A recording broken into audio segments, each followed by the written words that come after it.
Salut les gars, aujourd'hui on va voir comment choisir son locataire. On va voir beaucoup de choses sur cette vidéo, sur pourquoi bien choisir, comment définir le profil idéal du locataire, quelles vérifications nous allons mettre en place, la visite, pour moi c'est un entretien du locataire.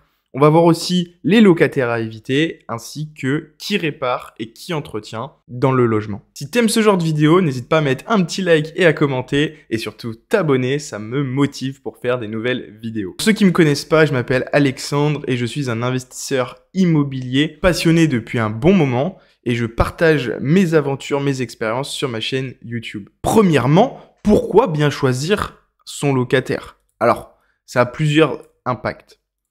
Ça a un impact direct sur votre rentabilité. Bah oui, forcément, si un locataire ne paye pas son loyer, eh bien ça va imputer votre rentabilité. La tranquillité d'esprit, je pense que c'est un des points les plus importants parce que un locataire qui a un virement automatique le 2 du mois et que vous l'avez tout au long, que le locataire soit dans votre bien, eh bien c'est une tranquillité d'esprit. Qu'est-ce que j'entends aussi par tranquillité d'esprit? Ça peut être tout simplement la gestion locative. C'est-à-dire que si un locataire a un problème, que ce soit une ampoule qui a grillé, que ce soit n'importe quoi, il va vous appeler et vous demander de l'aider. Ça peut être une bonne chose comme une mauvaise chose. Vous avez deux types de locataires. Vous avez les locataires qui ne veulent pas toucher parce qu'ils ont peur de faire des bêtises, et ça c'est des pépites parce qu'ils vont rien casser dans votre logement.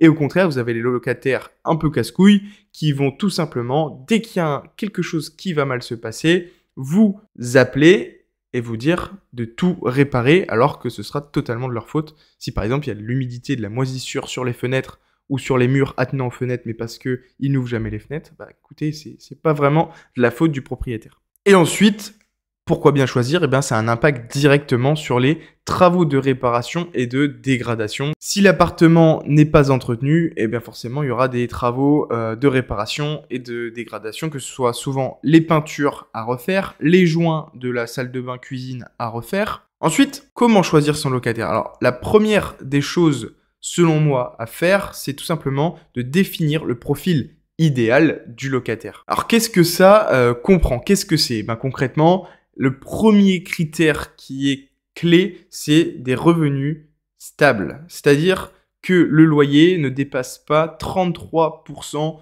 de ses revenus. Ça, c'est la base parce que si la personne gagne 2000 € par mois mais que le loyer fait 1500 €, eh bien, on peut très facilement comprendre qu'avec 500 € par mois, outre le loyer, on ne peut pas vivre. Ce n'est pas possible.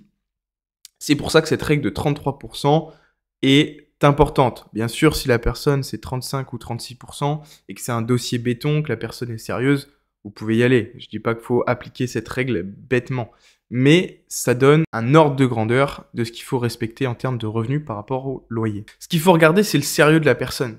On y reviendra après, mais ça peut être le fait que la personne soit ponctuelle, qu'elle arrive à l'heure, qu'il n'y ait pas de faute d'orthographe dans ses messages. Enfin voilà, il y a pas mal de choses à prendre en compte. Ensuite, l'entretien des lieux. Alors ça se voit assez rapidement, mais ça c'est dans le profil idéal. Voilà, nous ce qu'on veut, c'est quelqu'un qui a des revenus stables, qui soit sérieux, qui entretienne les lieux, qui reste longtemps dans le logement pour éviter qu'il y ait un turnover, parce que ça va vous prendre du temps, de l'énergie et de l'argent. Et puis en fonction du logement, il faut faire un persona. Alors qu'est-ce que j'entends par ça? Eh bien c'est tout simplement de se dire, ok, j'ai un studio, eh bien je vais louer à des étudiants ou à des jeunes actifs. Si vous louez ça par exemple à une famille, il va y avoir un problème. Alors que le T4, eh ben, c'est tout simplement idéal pour une famille. Si vous louez un T4 pour des étudiants, vous pouvez être sûr que ça va être des grosses soirées là-dedans. Donc voilà, c'est important aussi, en fonction de votre appartement ou du bien que vous allez mettre en location, d'adapter votre profil idéal du locataire. Là, on va rentrer dans le plus important, c'est les vérifications. Alors, qu'est-ce que vous allez demander au locataire? Eh bien, c'est très simple. Vous allez demander un dossier complet du locataire. Qu'est-ce que ça comprend? Eh bien, ça comprend les bulletins de salaire, ça comprend l'invit d'imposition, le contrat de travail, la carte nationale d'identité.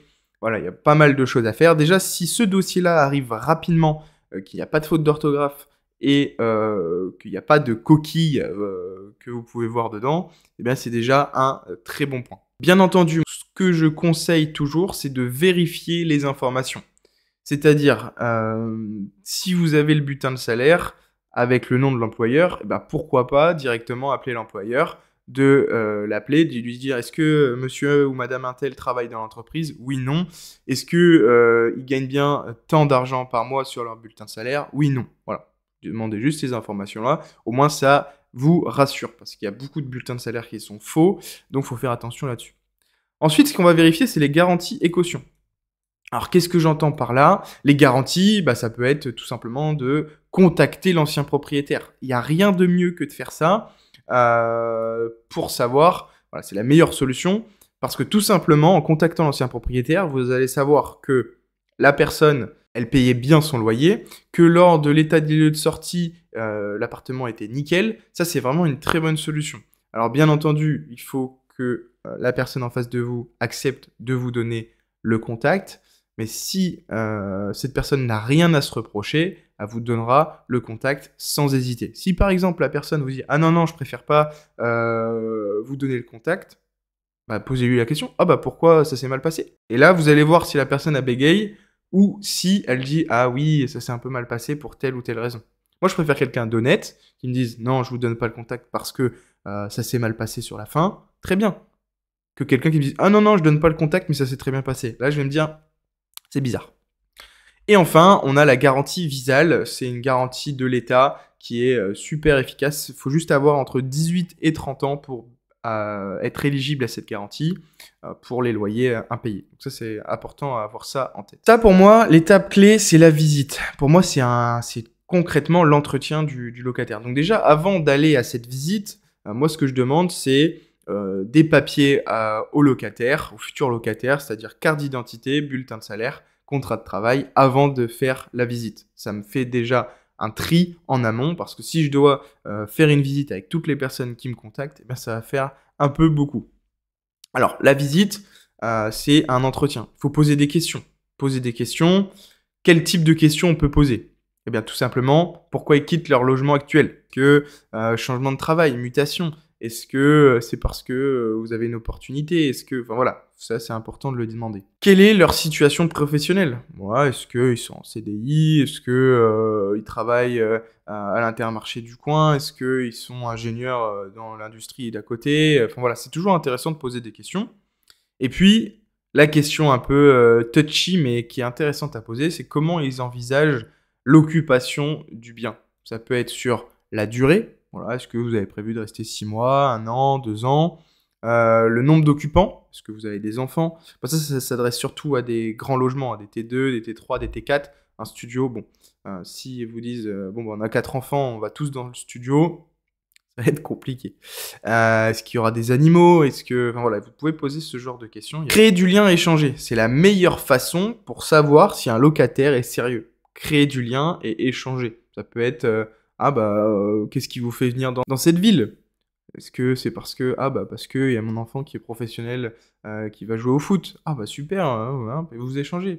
Ça c'est vraiment la clé parce que plus on s'identifie en la personne, au plus facile ça sera d'accorder une confiance vice-versa pour le futur locataire.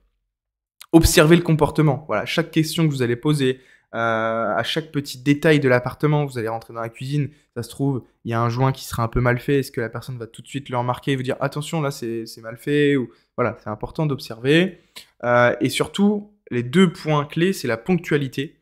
Moi, j'adore les personnes qui arrivent à l'heure, qui sont sérieux, qui sont à l'écoute. Voilà, on va leur dire voilà, il y a 2 places de parking ici, en tout début de la visite, et qu'on n'ait pas la question ah est-ce que vous avez des places de parking pendant la visite? Ah bah, il n'a pas écouté. Voilà, ça peut être des choses importantes. Et puis l'attitude, forcément, c'est la clé. Maintenant, on va voir qui répare et qui entretient. Ça, c'est important parce que tout le monde ne le sait pas, mais il y a certaines règles que le propriétaire et le locataire doivent respecter sur l'entretien du logement. C'est tout simplement un document qui a été fait par l'État, donc le ministère de la Cohésion des Territoires. On va retrouver tout ce que le locataire doit faire. Alors, par exemple, le tableau électrique, remplacement, coupe-circuit fusible, c'est le locataire. Interrupteur, prise électrique et téléphonique, c'est le locataire. Les ampoules, etc., le locataire. Interphone, porte, serrure canon, clé et badge, sol, plafond, mur. Tout ça, c'est pour le locataire. détecteur de fumée, placard, compteur d'eau individuel et radiateur, pour ce qui est de l'entretien, le remplacement, etc. Le propriétaire, lui, se doit de remplacer la porte d'entrée et bien sûr, il doit changer le tableau électrique s'il y a besoin de le remplacer entièrement. Vous pouvez faire pause, il ne faut pas hésiter à garder ça précieusement, ça peut toujours vous être utile. Ensuite, pour la pièce à vivre, eh bien, le locataire doit entretenir et remplacer les interrupteurs, les prises électriques, comme pour l'entrée, radiateur, entretien, fenêtre, l'entretien, le graissage, etc., volets, store, placard, sol. Lui, ce que le propriétaire doit faire, c'est surtout remplacer les fenêtres si elles sont cassées et remplacer les radiateurs si ils sont cassés ou si ça chauffe pas très bien. Pour ce qui est de la cuisine, eh bien, lui, le propriétaire doit remplacer la chaudière si elle ne fonctionne plus. La colonne d'eau usée doit la remplacer. Les fenêtres, pareil. Conduite d'alimentation d'eau, pareil. Et puis pour ce qui est du locataire, vous pouvez le voir, c'est souvent de l'entretien, souvent du graissage, du nettoyage, etc., etc. Pour les sanitaires, pareil, le propriétaire, on va retrouver la même chose, ballon électrique qu'il faut remplacer ou le détartrer. La colonne d'eau usée, pareil, et la conduite d'alimentation d'eau. Pour le locataire, on va retrouver les mêmes choses, du nettoyage, de l'entretien. Et pour l'aspect extérieur, bon ça c'est un peu plus rare quand on est investisseur immobilier, sauf si on est dans des gros immeubles de rapport avec du terrain. Mais voilà, je vous laisse le petit document. Comme ça, vous pouvez faire des petites pauses et tout simplement l'avoir sous les yeux si jamais vous avez un quelconque problème. Alors, maintenant, on va voir les locataires à éviter. Il y en a quelques-uns. Je pense que vous vous doutez de la plupart des locataires à éviter. Mais forcément, il va y avoir l'impoli. L'impoli, bah voilà, c'est quelqu'un qui dit pas bonjour, qui va pas être ponctuel, qui va vous couper dès que vous allez parler. Enfin voilà, il peut se passer ce genre de choses. Moi, j'ai horreur de ça, surtout que le locataire en général, il est là pour découvrir un bien, pour se projeter. Et souvent, bah, quand on a besoin de se projeter, on va poser des questions, mais on va surtout écouter le propriétaire qui a peut-être déjà vécu dans le logement, et ça peut toujours être intéressant. Ensuite, il va y avoir le négociateur. Ça, c'est vraiment le pire, parce que dès qu'il va arriver, ah, le loyer, on peut pas le baisser de 50 €. Ah non, c'est moi qui fixe le loyer, on n'est pas sur le marché, enfin, je veux dire, c'est un service, il y a un prix qui est donné, on peut pas négocier. Donc ça, c'est le pire du pire. Celui qui va négocier, vous dites non, non, on négocie pas, et puis vous terminez rapidement la visite. Le menteur, ça peut se voir assez rapidement, déjà en vérifiant les fiches de paie, par exemple. Ou ça peut être tout simplement quelqu'un qui va vous mentir sur sa situation professionnelle, pourquoi il quitte son ancien logement. Et ça, vous allez pouvoir le vérifier assez rapidement en demandant les contacts de l'ancien propriétaire, etc., etc. Le relou. Qu'est-ce que j'entends le relou? C'est la personne qui va regarder les moindres détails, qui va se dire « Oh là là là, sur le plan de travail, il y a une rayure. Oh, sur la plaque de cuisson, il y a une rayure aussi. Là, sur le mur, il y a une tache noire. Là, ceci, là, cela. » Parce que s'il est relou comme ça, alors, soit c'est parce qu'il va super bien entretenir votre bien, ou soit faut l'éviter.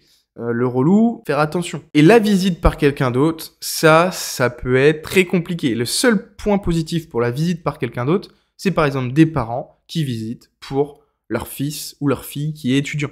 Ça, il n'y a aucun souci. Par contre, si c'est l'ami de Pierre qui vient visiter parce que Pierre n'est pas disponible, ça c'est louche. C'est louche parce qu'en général, quelqu'un qui veut vivre dans un appartement, il a besoin de se projeter, il a besoin d'aller visiter. Ça peut être très particulier. On arrive à la fin de cette vidéo. J'espère que ça t'a plu. N'hésite pas à mettre un petit like et un commentaire si ça t'a plu. C'était Alexandre. Salut!